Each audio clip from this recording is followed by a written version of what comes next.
Hello everyone and a warm welcome to Addis News Hour with the news. I'm Shafar Olako.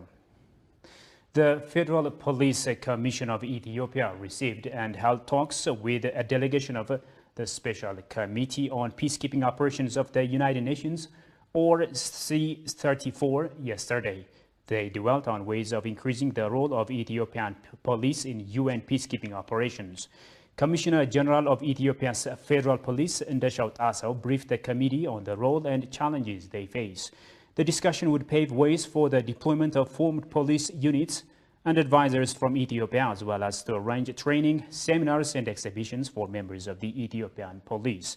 In another story, State Minister of Foreign Affairs, Ambassador Marcos Tekle, held discussion with the delegation. The two sides discussed Ethiopia's contribution and preparation of military deployment to peacekeeping in line with the Action for Peacekeeping Declaration and Initiative. The State Minister recounted that Ethiopia is the main troop contributor to the UN peacekeeping operations.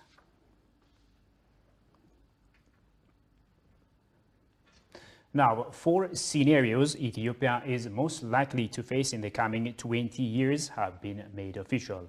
This came at the National Forum on Ethiopian Destiny within 2040, which came to a close yesterday. The story is presented as follows. Some 50 influential people have held studies for the past 6 months on Ethiopia's destiny and the current burning issues of the East African nation. The study has eventually led to 4 scenarios Ethiopia is likely to face in the coming 20 years.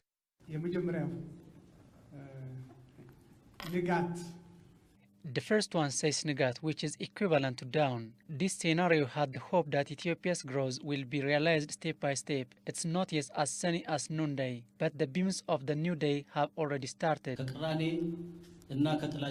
There is a growing tendency on daily basis of preferring ideas of reconciliation and forgiveness to hatred, the contradiction on mainstream and social media and among the communities. The democratic institutions and the economy are also getting stronger step by step, and this is creating unity based on togetherness. This second scenario is የፉክክር ቤት, which literally means house of competition. This situation shows gaps and divisions at every level where different groups and regions use the new freedom that they have acquired as they wish and want. The third scenario is one of despotism and believes that tight control and dictatorial systems are solutions to problems of Ethiopia. The fourth scenario is Sabara Umber, literally meaning broken chair. It symbolizes an unstable chair that can't shoulder even simple responsibilities. The event, co-organized by the Forum of Federations and Destiny Ethiopia Initiative, has called for collaborated efforts to realize the first scenario, featuring the dawning of great hopes and optimism.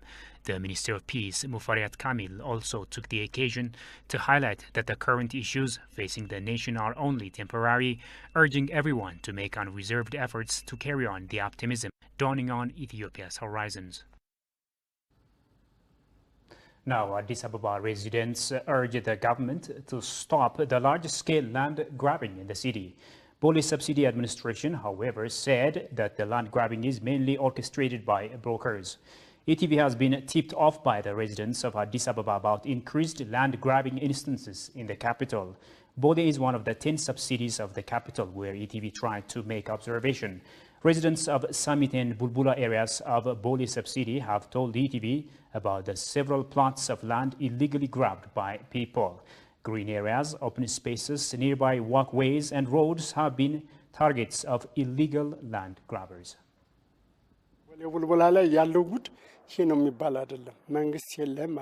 What one witnessed at Bole Bulbula is difficult to believe. Roughly, it is better to say that there is government. I have lived and known the times of Emperor Haile Selassie and Derg, but I have never seen such illegal massive land grab practices and soaring theft. Welcome back. You are still watching Addis News Hour.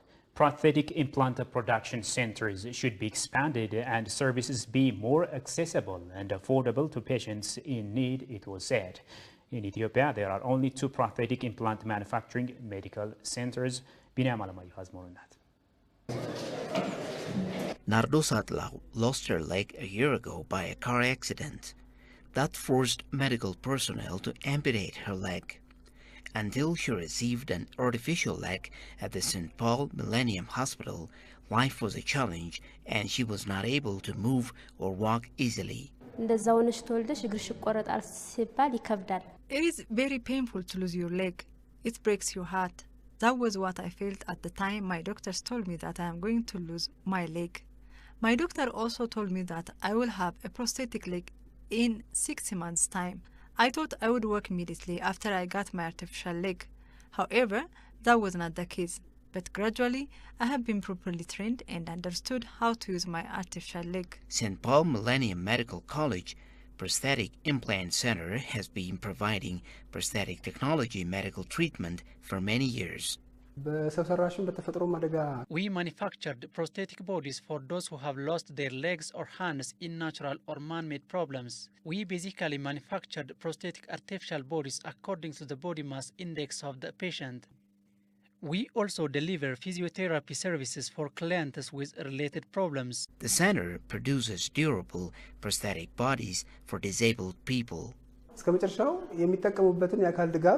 We produce durable prosthetic bodies, but these bodies which we produce are not accessible to all because of financial limitation that we have to produce more. However, we are doing our best in collaboration with governmental and non-governmental organizations. Since disability significantly reduces a person's access to education, employment opportunities, and resources, the country needs to work on maximizing the number of prosthetic implant centers and services, even at reasonable prices.